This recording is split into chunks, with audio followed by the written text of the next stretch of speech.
Hi hello ನಮಸ್ಕಾರ ಎಲ್ಲರಿಗೂ. ಸ್ಕೂಲ್ನೊಳಗಡೆ work ಮಾಡ್ತಿರ್ಬೇಕಾದ್ರೆ head master ಮಾತು ಕೇಳಬೇಕು, ಚೇರ್ಮನ್ ಸರ್ ಮಾತು ಕೇಳಬೇಕು, ಒಂದೂ ಗೊತ್ತಾಗಿರೋದಿಲ್ಲ.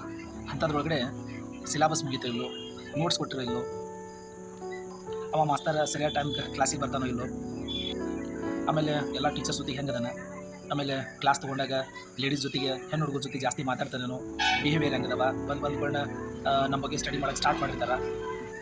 ನಾವು ಹಲವಾರು ಕನಸುಗಳನ್ನ ಕಟ್ಕೊಂಡು ಮುಂದೆ ಏನಾದರೂ ಒಂದು ಸಾಧನೆ ಮಾಡಬೇಕು, ಹೆಚ್ಚು ಓದಬೇಕು, ಮಕ್ಕಳಿಗೆ ನಾವು ಓದಿದ್ದನ್ನು ಹೆಚ್ಚು ತಿಳಿಸ್ಬೇಕು.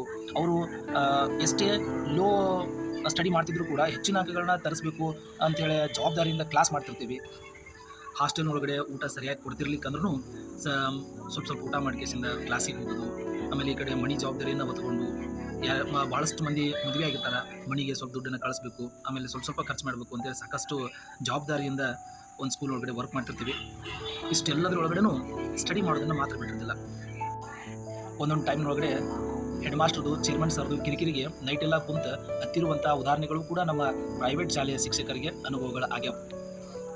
ಎಂದಾರ ಒಂದಿನ ರಜೆ ತೊಗೊಂಡು ಕಿಸಿಂದ ಊರಿಗೆ ಬಂದಿರ್ತೀವಿ ಅಂತಂದ್ರೆ ವಾಪಸ್ ಶಾಲೆಗೆ ಹೋಗೋದು ಒಂದು 10 ನಿಮಿಷ ಲೇಟ್ ಆದರೂ ಕೂಡ ಹೆಡ್ ಮಾಸ್ಟ್ರು ಮತ್ತು ಚೇರ್ಮನ್ರು ಎಲ್ಲಿ ಇಟ್ಟಿರ್ತಾರೋ ಗೊತ್ತಿಲ್ಲ ಆ ಸೀಡನ್ನು ಅವತ್ತು ಒಂದು ದಿವಸ ಫುಲ್ ಅಂತೂ ರೋಸ್ಟ್ ಮಾಡಿಬಿಟ್ಟಿರ್ತಾರೆ ನಮ್ಮನ್ನು. ಅದು ಎಲ್ಲಿಂದ ಬರುತ್ತೋ ಗೊತ್ತಿಲ್ಲ, ತಿಂಗಳ ಕೊನೆಯ ದಿನ ಪೇಮೆಂಟ್ ಬಂದೈತಿ ಅಂತೇಳಿ ಸುದ್ದಿ ಕೇಳಿದ ತಕ್ಷಣ ಆ ನಯ ನಾಜೂಕು ವಿನಯ ನಮ್ಮಲ್ಲಿ ಎಲ್ಲಿಂದ ಬರುತ್ತೋ ಏನೋ ಗೊತ್ತಿಲ್ಲ.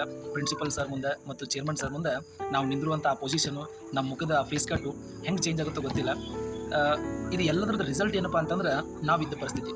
ಮನೆ ಒಳಗಡೆ ಏನೋ ಒಂದು ದೊಡ್ಡ ನಂಬಿಕೆ ಇಟ್ಟಿರ್ತಾರೆ ನಮ್ಮ ಮೇಲೆ, ಏನೋ ಮಾಡ್ತಾನೆ ನಮ್ಮ ಮಗ, ಗೌರ್ಮೆಂಟ್ ಸರ್ ಅದಾನಂತ, ಗೌರ್ಮೆಂಟ್ ಶಾಲೆ ಸರ್ ಅದಾನ ಅನ್ನೋದು ಇರಲಿಕ್ಕಿಲ್ಲ. ಅದ್ರ ನಮ್ಮ ಮೇಲೆ ಒಂದು ರೆಸ್ಪೆಕ್ಟನ್ನು ಇಟ್ಕೊಂಡಿರ್ತಾನೆ, ನಮ್ಮ ಮಗ ಮಾಸ್ತರ್ ಅದಾನೆ, ಏನೋ ಒಂದು ಸ್ವಲ್ಪ ಪೇಮೆಂಟನ್ನು ಮನೆಗೆ ಕೊಡ್ತಾನೆ, ಮನೆ ಜವಾಬ್ದಾರಿಯನ್ನು ಹೊತ್ಕೊಂಡಾನ ಅಂತೇಳಿ. ಬಟ್ ಅವ್ರಿಗೆ ಗೊತ್ತಿರಂಗಿಲ್ಲ ನಾವು ಎಷ್ಟು ಕಷ್ಟ ಅನುಭವಿಸ್ತಿರ್ತೀವಿ, ಯಾವ್ಯಾವ ರೀತಿ ಒಳಗಡೆ ಬದುಕ್ತಿರ್ತೀವಿ ಅನ್ನೋದನ್ನು. ಸೊ ಅದಕ್ಕಾಗಿ ಕೊನೆಯದಾಗಿ ನಮ್ಮ ಎಲ್ಲ ಪ್ರೈವೇಟ್ ಶಾಲೆಯಲ್ಲಿ ವರ್ಕ್ ಮಾಡುವಂತಹ ನಮ್ಮ ಪ್ರೀತಿಯ ಶಿಕ್ಷಕ ವೃಂದಕ್ಕೆ ತಮಗೆಲ್ಲರಿಗೂ ಶಿಕ್ಷಕ ದಿನಾಚರಣೆಯ ಶುಭಾಶಯಗಳು. ಹಾಗೇ ಇರಲಿ, ಮುಂದೆ ಬಂದಿದ್ದನ್ನು ನೋಡೋಣ, ಸೆಲೆಕ್ಷನ್ ಆಗೋನು, ಮುಂದೆ ನಾವು ಕೂಡ ನೆಮ್ಮದಿಯಿಂದ ಬದುಕುವಂಥ ದಿನ ಬಂದೇ ಬರುತ್ತೆ ಅಂತ ಹೇಳ್ತಾ, ನಿಮ್ಮೆಲ್ಲರಿಗೂ ಒಬ್ಬ ಪ್ರೈವೇಟ್ ಶಾಲೆಯ ಶಿಕ್ಷಕನಾಗಿರುವಂಥ ನಾನು ಮತ್ತೊಮ್ಮೆ ನಿಮಗೆ ಕೇಳ್ಕೊಳ್ಳೋದಿಷ್ಟೇ, ಕಷ್ಟಗಳು ಎಷ್ಟೇ ಇರಲಿ ಬಂದಂಥ ಕಷ್ಟಗಳನ್ನು ಮೆಟ್ಟಿ ನಿಲ್ಲುವಂಥ ಶಕ್ತಿ ಆ ಸರಸ್ವತಿ ದೇವಿ ನಮಗೆಲ್ಲರಿಗೂ ಕೊಡಲಿ ಅಂತ ಹೇಳ್ತಾ, ನಿಮಗೆ ನನ್ನ ವಿಡಿಯೋ ಇಷ್ಟ ಆಗಿದ್ರೆ ಸಬ್ಸ್ಕ್ರೈಬ್ ಮಾಡುವುದನ್ನು ಮರಿಬೇಡ್ರಿ. ನಮ್ಮ ಪ್ರೈವೇಟ್ ಶಾಲೆಯ ಶಿಕ್ಷಕರ ಶಕ್ತಿ ಅಂತ ಇದೈತೆ ಅನ್ನೋದನ್ನು ಒಂದು ಕಮೆಂಟ್ ಮುಖಾಂತರ, ಯಾವ್ಯಾವ ಜಿಲ್ಲೆಯಿಂದ ನಮ್ಮ ಪ್ರೈವೇಟ್ ಶಾಲೆಯ ಶಿಕ್ಷಕರಿದ್ದೀರಿ ಅನ್ನೋದನ್ನು ಕಮೆಂಟ್ ಮುಖಾಂತರ ತಿಳಿಸಿ.